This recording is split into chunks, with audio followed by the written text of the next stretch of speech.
Okay. All right. So welcome. This is a class that we thought would be important for brand marketing agencies, influencers, anybody who needs to understand trademark essentials. It helps in doing your job and representing your clients. If you have a brand that comes to you and says, "Can you help me market this brand, promote this brand?" They have a name, they have a logo, they want you to help. There's probably a couple of things that you should know about trademarks and understand about trademarks in order to kind of do your job better. And also, if you were somebody who was an influencer, you have to, you're building up a lot of goodwill and a lot of value in your name itself. And so it's very important to have protection for that name. And trademarks is the way to go to protect it. And so I guess this short overview is going to give you like a brief idea of what trademarks are, what they do, and how best to utilize them. So I'm going to get started, and feel free to ask any questions along the way. Okay. Yeah, so feel free to ask any questions along the way, and we'll do that.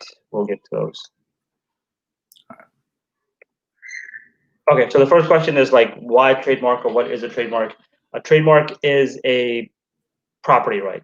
Okay, so when it's a property right in a name or a logo or sometimes a slogan. The idea is that once you start using that name in association with some sort of good or service, then you start to build a lot of value and goodwill into that, and so therefore you should have protection for it like a property. And when we say property, we say it's very similar to real estate. People do understand. So if you establish a name and you start using that name with your goods, and you can keep selling your goods and your services with that name, you're using your property right, which is like the same as building a house and living in it, right? You're using it, and you're using it to your benefit. But once you register that mark and you own it, you can continue to use it yourself, selling and doing whatever with the mark. You can also license it, so you also have a right to license. So this is like if you were to build a house and then rent it out to somebody else, and they use it and they pay you money for it. Licensing, you can build the mark, you can establish the goodwill, you can do all those things, and then just sort of license it for others to make money in different ways. So this is something that we know is licensing. The last thing is, of course, you can sell it. You can take your mark and you can bundle it up and sell it as a property right, and someone else can utilize it from that point forward, and you're obviously paid for it the same way you would sell a house. And now, once you've sold it, you no longer have any rights associated with it. So that's what a mark is. It's like a property. That's why they call it intellectual property.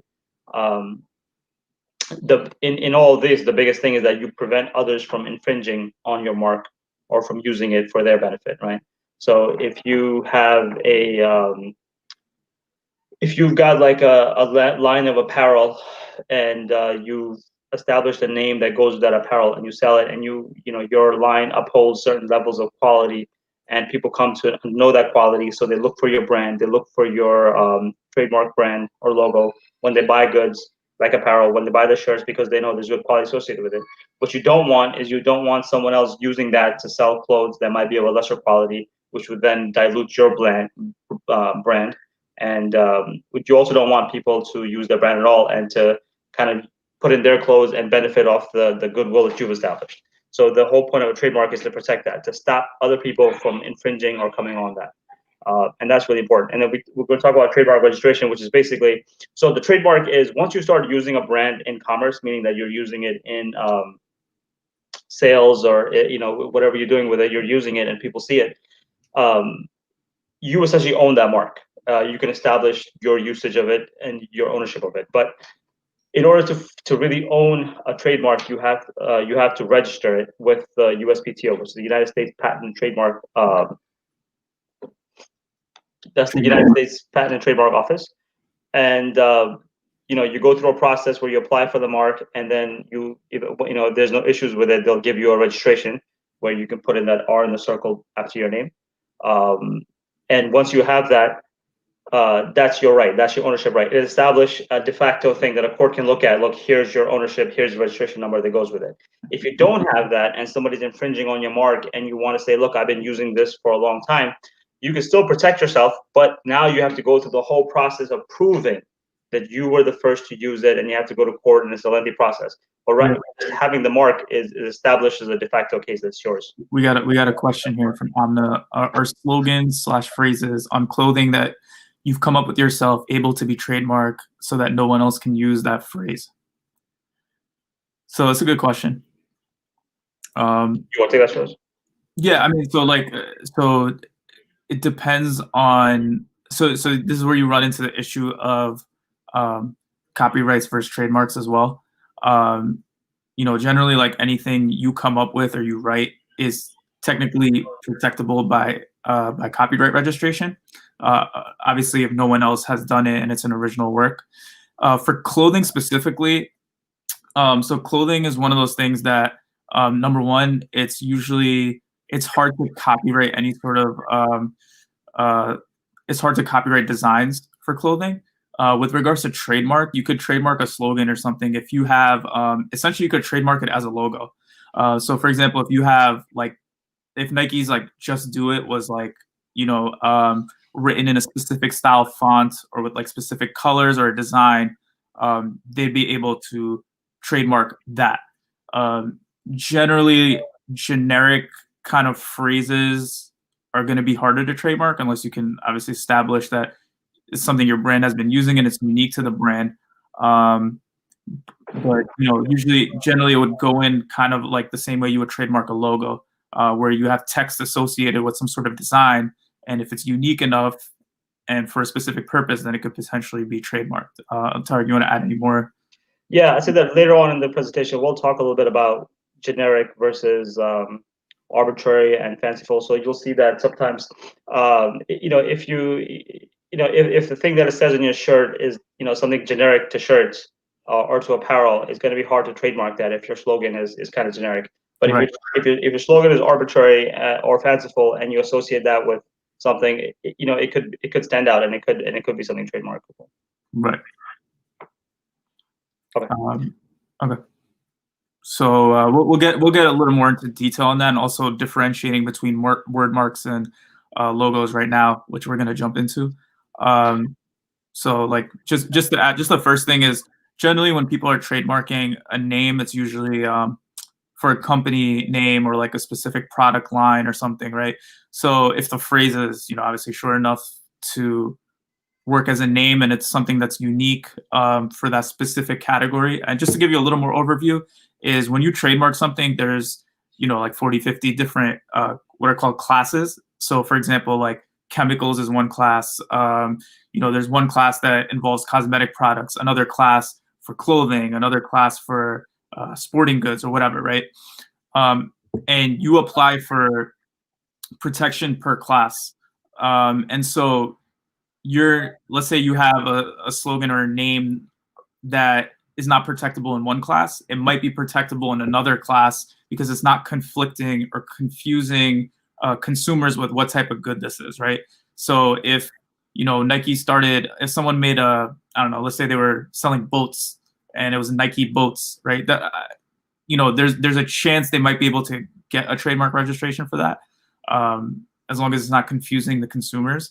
And or similarly, if there's a slogan that works in one category but might not work in another, you might be able to get it protected. But with names, it depends on the main thing the USPTO is looking at is it unique and is it confusing the consumers or not with another product that already exists in the market or another service that already exists in the market. And so now going into names versus logos.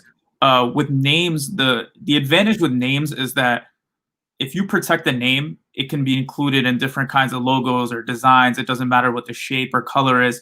That name itself is protected, and you'll see this. So, for example, if the name, Apple is protected for computers, then it doesn't matter what design they put it in.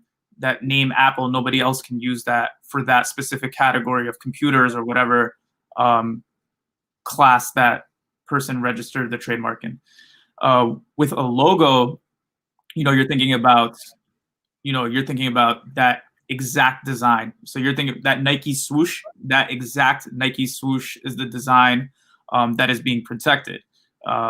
if they, let's say Nike never trademarked the name Nike, but they only trademarked that logo and it had the word Nike under it, then someone could potentially use the name Nike to protect their trademark, um, but they wouldn't be able to use that specific logo in that exact format and design. So again, the advantage with names is you're protected more broadly, and you can use that name in multiple ways.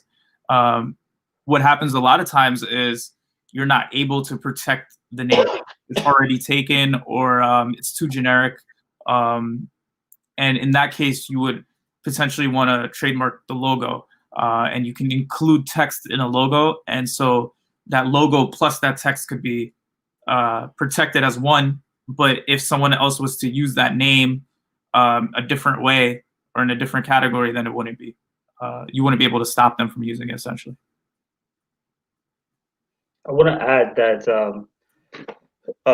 like a company like Apple has much more stronger. I mean, they spent all their money and they did all their work to establish the goodwill behind the logo. And they're not as, I mean, obviously they have the name, they have a separate trademark for the name, but the logo is where they put all their money and all their influence. So like they're a company that if they were to change their logo, they would lose all of the goodwill and stuff they've developed under it. But if you go to an Apple store, for example, you know, the word Apple itself doesn't exist anywhere unless you're reading like terms and condition, but the logo is all that's there, right? So they've something that's, but normally what people want is you want to have the name. That's the most important thing to have. You know, unless you've established that kind of the kind of goodwill that Apple has established. And ideally, you want both if you can get it right. Like if you can trademark the name Apple, or you can trademark the name Nike or Reebok or whatever, and then additionally on top of that, trademark a specific design that you're known for, then you know you're kind of sitting good, because now you're protected kind of like across the board for what you're marketing out there to the world. So. Okay. You want to move on to next? Next one. All right. So here we come to protecting your name as an artist or influencer. I get this question a lot. And a lot of people don't know that you can protect your name as an artist or as an influencer. What this is called is actually, it's a branch off of trademarks. It's a subset of trademarks. It's called a service mark. And a service mark is essentially for any service provider. So for example, if you're an entertainer, then your service is entertainment or providing music or comedy or whatever, then you're protected as an entertainer or as someone that's providing that service of entertainment. So for example, The Weeknd, his name is protected as an entertainer. What does that mean? That means that nobody else can come out and, you know, show up and start touring as The Weeknd and now hosting shows as The Weeknd, putting out music as The Weeknd or whatever. He has that name on lockdown. And so what that helps him do is, number one, it eliminates confusion in the marketplace. So if I was, if I had never heard of The Weeknd, and somebody's like, hey, check out this new Weeknd song, but let's say this alternative The Weeknd spelled it like Weekend, right? I wouldn't know the difference, and I'm now listening to music that I don't know is coming from the right artist. Or I pay tickets for a concert thinking it's the real Weeknd and it's some knockoff Weeknd, right? So that's kind of like the main thing. And so like the new thing now is also influencers. Influencers are obviously a huge surge in the market. If you live anywhere, if you do any kind of branding, you know that influencer marketing is one of the biggest tools that companies are using. And so influencers can actually protect themselves. So for example, Kim Kardashian has her name protected as providing a marketing service, because what she mainly does is, you know, whether it's endorsements or to post things on Instagram or whatever, her brand is known as essentially a marketing service. Another big thing is you have TikTok influencers, you have YouTube streamers, you have Twitch streamers, you know, et cetera, people like that, who can also protect their name as an entertainment service, because, you know, they're posting videos, whether, you know, while they're playing games and commenting on them. And you don't want to confuse the marketplace with another person that's doing something similar, and so you can prevent other people from using it. And like Tarek mentioned earlier, you're essentially protecting your property rights, and gives you the flexibility to license yourself out or anything like that. Right, and here's the place where licenses come into play. So like if you're an artist or an influencer, you're out there performing and building your name and that brand and that goodwill associated with it in what you do, which is performing or as an influencer. But somebody else may come in and be able to say, look, I can use your brand and I can generate revenue from doing merchandising. So let me handle that. So what you would do is you would license off to the merchandiser. You would license the use of your name and collect the licensing fee, and that person can go out and build. They can go out there and do whatever they need to do to manufacture the goods and sell and distribute and all that stuff that you don't want to be handling. So that's the way that licensing will be used in this area. Right.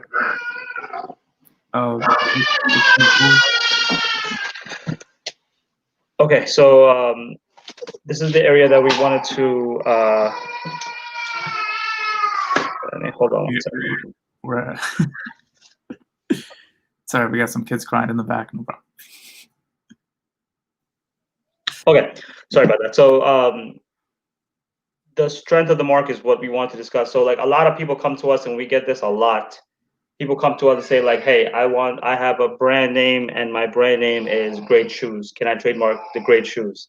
Or I have a thing and it's the best soap ever, and I want to trademark the word best soap or great soap or things like that. And we get that a lot. We get a lot, and it's the same thing over again. I mean, one time I had a trademark. It was like, I want to trademark the fresh kitchen or fresh food kitchen, and this is just what we call the generic words, right? So it's important to make sure that your marks are strong. So there's degrees of how strong or how weak and how untrademarkable your marks are. So if you come with words that are just generic, I'm making, I have a company and I make soap, and I want to trademark the word soap. I mean, you can't do it. It's a generic word. That's just what your product is. It's the word that's commonly used in the language for whatever your product is. So that's untrademarkable. So even if I were to, you could have a logo about like your soap, and then when we file that, we would have to disclaim the word soap. We would say, look, we would have to tell the USPTO that we're not trying to trademark the word soap. So we have to specifically disclaim that, and then trademark whatever was left, which is basically the design.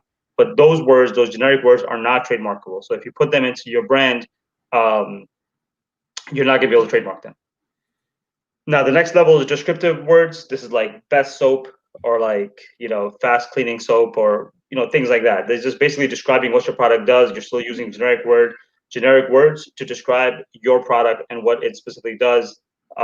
This is not going to be trademarkable. If you use something really, crazy, some word that people don't commonly use, it may be trademarkable, but it's still going to be a descriptive mark that's not a strong mark at all. So it's something that you want to stay away from. It's something that you probably can't trademark it. Even if you could, it's not a very strong trademark.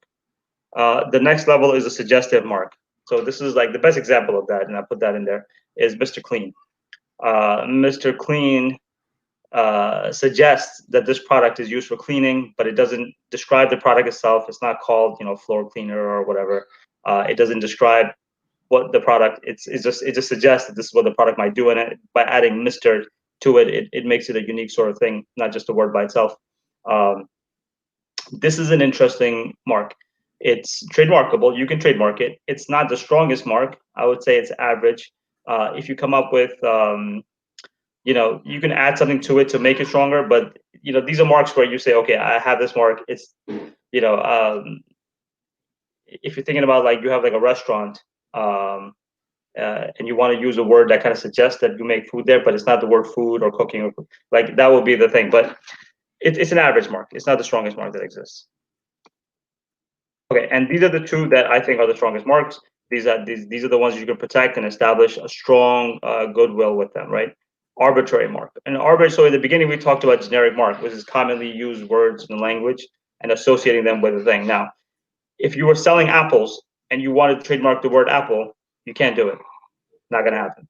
But if you were to take a word and associate it with a completely arbitrary other good or service, now that becomes trademarkable, and now it actually becomes a pretty strong mark. So Apple computers, right? The word Apple as it associates with apples can be trademarked, but the word Apple as it associates with computers, which has nothing to do with apples, now you can actually have a mark there, and that's an arbitrary mark, and that's quite strong. Obviously, Apple Computers is the strongest example of that. But keep in mind that it may become difficult to protect that, and when it comes to other classes, which is something that Apple Computers has seen. So there's the famous case with Apple Records. They're both arbitrary marks. Neither of them have to do with records or computers, and therefore they're both claiming to Apple. How strongly can Apple Computers own the word Apple itself in every class is a question that, that's the question that's out there. That's going to be very difficult for them to protect it in every single class, just because the word itself in other places is, it's a commonly used word. And this is another reason why Apple puts so much of their emphasis on their logo. And then lastly, there's fanciful. Fanciful is basically a word that's made up. It's a made up word specifically for your brand or your service. Usually it's a portmanteau, which is basically like two words put together. This is the strongest possible mark you can have because it's a made up word. This word doesn't exist except for, the fact that you made it up for your brand. Nobody's going to come up with it. It's not a generic word. If somebody comes up with it, it's because they got it from you. So you have a very strong ownership and protection of that. So we got a question here. Yeah, let me just finish up this point and then I'll get to that question. Yeah. So I put in some examples like Exxon, Adidas, Accenture. Accenture is an example of a portmanteau. The word actually comes from putting together the word accent and future. So they want to say that they want to accent the future, so they called it Accenture. There's two words put together, but nobody else could have that word except that they made it up. And so this is the strongest ones. Okay, so the question, so many generic terms trademarked. My first Christmas on onesies, or even numbers like one. Okay, so like we said, if your mark is arbitrary, so if you're trademarking the logo, so a lot of times those marks are trademarked for their logo and not their name. So like for example, my first Christmas. If you read their application carefully, they might trademark the logo, but they have to disclaim words like first and the words like Christmas and mine. So essentially, all they own is the logo itself. Same thing with things, something like one. They're going to have to disclaim the word one, right, and not trademark that, but trademark the logo or the way it looks or something like that. Yeah, and it's probably, if it's trademarked as essentially as a logo, then it's probably trademarked as the font stylizing of it, or that specific design. And so what that means is that if I decide tomorrow I want to create T-shirts that say "My First Christmas" for babies, I might be able to do that because all those words are disclaimed. Or maybe I can, or a better example would be if I created shirts that just said "First Christmas," right? And now that specific person's trademark is probably only protected in the logo or in the style of writing of "My First Christmas," and it's using all those in that specific order of words. Whereas so those individual words would not be protected. And so that's most likely the case, especially with even the number one. I'm sure it has to do with they registered it as a design mark, right, or a logo, and it's one written in a specific type of way that is trademarked. Right, exactly. So if you were to make generic shirts. I would think that too, but I'm in groups where the owner phrases go with people with infringement that have those words, even though design is completely different. So that's what gets confusing. Yeah, so this is a matter of trademark litigation. This is a matter of what constitutes infringement, what constitutes likelihood of confusion, and what can people do. For example, if I trademarked a logo, a stylized logo that had the words, "My First Christmas" in it, and I disclaimed the words, "My" and "First" and "Christmas," and I got the logo itself, the whole thing. If somebody else comes in and uses "First Christmas" or "My Christmas" or whatever on their marks, I can go after them with letters like, we're going to sue you for infringement and this and that. And I may be able to get people to back off just because people don't want to go into litigation or don't have any part of that. And I may be successful at that.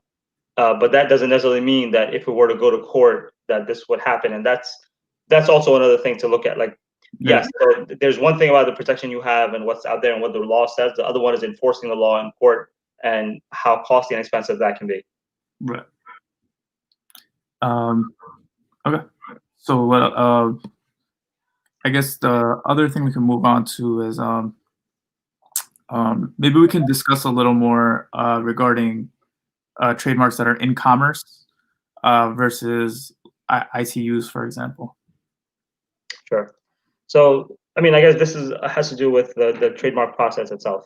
So once you've decided, all right, I'm going to go and establish a trademark, you have to go to the USPTO's website and get the trademark, start applying for the trademark. So they're going to ask you questions about like, who you are, who's going to own the trademark, what the mark is, things like that. The next thing is they're going to ask you, is your mark in use in commerce? And that's a very specific term. So if you want to say, look, I want to get a trademark, if the trademark is going to be effective now, or whenever the application is completed, it has to be in commerce now. So let's say that I came up with a great idea, and I came up with this great idea for a name. I don't know, some arbitrary name that I kind of like came up with, right? Like pineapple shoes, right? So I say, look, pineapple shoes, they're going to be yellow, it's going to be great. It's an arbitrary mark, we'll get it. But right now, I'm not manufacturing shoes. I just thought of the name. I have no shoes in the market. I haven't even talked to any manufacturers or anything like that. I don't even have a prototype shoe, nothing. I just have a name. So if I go to the USPTO right now and I say, look, I want to trademark pineapple shoes, they're going to ask me, is it in commerce? I say no. If so, then I have to follow what they call an ITU, which means intent to use. And an ITU basically protects my mark for a 6-month period. And then I have to renew those period, and then I have to put it into use. And then once I put it into use, I tell them, look, now it's in use. Here's my shoe, pineapple shoes, and then I can, go forward with my regular mark now that it's in commerce. So it's very important that, if you have a mark and you want to trademark it, have the product ready to go in commerce. Like this is the thing that you're going to sell. If you have a restaurant, look at here's the awning or here's the menu of the restaurant. If you have like a product, here is the product with the mark on it. If it's a website or a service, you have like screenshots of here's the website that's live and here's the mark there, and we're using it. So you have to have something to show that you're in commerce, that you're using it. Otherwise, you're going to have to file an ITU and basically just come back and refile once your mark is ready. Right. Now the question is, how important is it to file the ITU versus just waiting until you have the mark in commerce? And that's something that's debatable. If you have a mark and you think this is brilliant, you think that people are going to steal it, somebody else is going to use it, somebody's going to rush it to market before you, then you want to go with the ITU. Otherwise, you might just want to wait till you actually have it in commerce and file the full application all at once. Right. Because just to add on to that is if you decide, hey, I have this amazing name and I want to hold it until, like, let's say he's making pineapple shoes, right?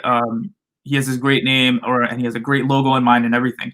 But it's going to take him it might take him 3 months before he can start production on the actual shoe, right? Let's say he got the design for the shoe and everything, he's ready to produce. It might be smart for him to do the ITU in that case, because now he's holding that name while he gives himself a brief period to be able to produce the actual product and get it ready to actually sell the product. And then once he starts selling it, now he goes, okay, now I'm going to convert this intent to use application into an actual application to register this trademark. The downside with the ITU is that you file the ITU, you're going to end up paying more in fees because you're first paying for the intent to use fee. Then you're paying another fee to essentially upgrade your application to, like, hey, my product's actually out in commerce, it's in the market, I'm ready to move on to an actual application for the USPTO to consider for registration. And then you're going to pay more fees for that. And what I've seen in the past with clients that I've had is they have, what they believe is a good name. They file an ITU, then they file an extension to the ITU, they have to pay for that. And then their product's still not ready, and then they file another extension for the ITU. So you want to make sure that you likely are, close to be able to putting your product out. It could be a simple thing, like if you're putting an app out and you want to trademark the app name, then you're ready that within a few months you'll be able to put your app on the App Store or whatever. So there's kind of things to be aware of when you're deciding on something to trademark. Right. Okay, so one of the things that we've done, so we've represented, we're obviously trademark attorneys, and we've represented a lot of trademark clients over the years. And what we wanted to do was come up with a model that would help simplify this process for our clients, and also make it more cost efficient and make it more simplified. Uh, Previously the process was that if you want to do a trademark, you're looking up trademark attorneys in your area, you're calling them, you're making an appointment, they're charging you sometimes for consultation, then you go in and see them, they ask you for stuff, some documents back and forth. It takes time to get the appointment, it takes time to look for a good, reliable attorney. And then of course, after that, there's this whole, they want more documents, you gotta say, oh, I need more of this from you, and there's a back and forth there. And that causes some delays. And then most attorneys are charging much more to do the filings. And then we saw that there were other products on the market that were just basically, they weren't attorneys. They just took the information, whatever you gave them, they just took it and then they filed it with the USPTO, and you get approved or rejected. They're not attorneys; they can't really advise on it. Yeah. So we saw that there was those two extremes. So we wanted to come up with a product that would actually be in the middle, where you can actually have a very efficient online experience where you go in, answer the questions that you need to answer, and also have an attorney intervene at some point and say, look, this is what we recommend. This is what you have sent us. This is what we recommend. And so we created that, and I think Shro is going to demonstrate that process. Yeah. Yeah. So essentially what we did is we wanted to just create a streamlined, kind of easy process where, you fill out applications so that we can get all the information that we as attorneys know that you're going to need. And if you're not an attorney, you probably won't know all the minutia and all the details of what you're going to need. And so you've essentially, I think, the best way to do this, if I screen share it, and then we can just I can just give you a little glimpse into what it looks like. Let me know if I'm, I have to do it. Yeah, share your screen. Okay. Can you see my screen? Yep. Okay. So you go on our website, trademarkr.io, and there's just a little brief on kind of our landing page on, why should you trademark? Why do you need a trademark? And one of the main things is we have a very affordable pricing rate, and it's standard. So we charge $199.99. That's our legal fees for one class, and it's increased if you do multiple classes at once. You can file a trademark. You can file an application for multiple classes, but you have to pay per class, and the government fees are just whatever it is, like $275, for example. If that's the fee, then you're gonna have to pay $275 per class. Generally, we advise to have separate applications for each one. It just keeps things kind of cleaner. So what happens is you click start here. It'll open up this page, and you have our trademark filing questionnaire. You fill out your name, email, phone number, all that. Here and we have descriptions here to help you out if you hover over it. Describe if you want to protect a name or a logo. You enter the basic information regarding what you're trying to trademark. You can also upload images. For example, if you have a logo, then we give you, the kind of specifications on what that is. So eventually you fill out that whole application. And the last page here will be the payment screen. So, like I said, for one class, we charge $199.99. If you want to do multiple classes at once, then it's $249.99. And you can just put in your credit card information in here, pay it, and then that covers our legal fees. Now, when we actually, what happens after this point will be that an attorney from our firm will either email you or schedule a phone call with you to discuss if there's any in-depth consultation that's needed regarding your mark. And if we determine that it's good to go and you green light it and everything, then we will go ahead and file the application. Once we're filing the application, we'll send you a credit card authorization form. And we like to keep all the fees separate so it's easier for your financial planning and just to keep track of your accounting and records. We would charge the government filing fees directly to your credit card, so you can have kind of a notice of that. And then that's pretty much it. And then we update you once the USPTO gets back to us. Sometimes they'll send us, sometimes they'll send us an email or requesting more information, and we can follow up with them or to clarify anything. And otherwise, if they approve it, then we would just let you know. It usually takes about 6 months by the time they get back to us, and it's obviously encouraged that you continue using the mark in the meantime, as that helps your application. So that's kind of the summary of it. And I want to add that after you submitted the application, you'll get a PDF letter from us, which includes some basic information, and it will also include a specific recommendation from the attorney. And then, the consultation can be scheduled if it's needed, if there's something more specific to talk about. But we'll have a recommendation from our end and what you've submitted and what we think.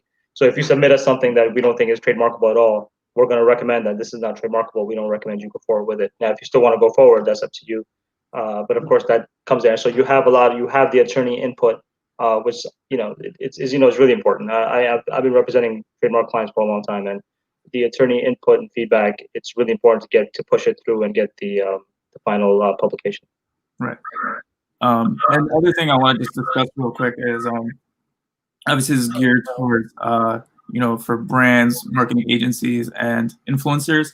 So even if you are not trademarking something yourself, if you deal with clients, for example, if you're a marketing agency and you have a big client base that is across the spectrum in different fields of entertainment or different businesses, then they're most likely going to need to protect some intellectual property, whether that's their name or their logo for a specific product or their business as a service. And it's good for you to have all this information. And the good thing about this is you can, just kind of direct them directly to our Trademarkr website, and the instructions are very easy to follow, as you've seen. They just fill out their base information, and the good thing is that an attorney will actually contact them and obviously let them know if their mark is something that is trademarkable or isn't, and what our recommendations are going forward. So they get an actual consultation with that whole process. And so it's good for you to know, like, what, if you're dealing with a musician, for example, as a client, and you have a marketing company, then, you can let the musician know, hey, well, not only can you potentially trademark your unique name as a musician, but perhaps you have a logo. We can trademark that, especially if you're going to be selling merch, which is big if you're an artist. So if you're going to be putting a specific logo or a design on clothing that you're going to sell, then you need to know what you can and cannot sell. So it's good information to know, and yeah, that's it on my end. You have anything to add, Tarek? No, I think that's pretty clear. I think it's also important if you're representing clients, whether in the brand or a product or an influencer or an artist or whatever it is, they come to you and they say, help us with this brand promotion or marketing.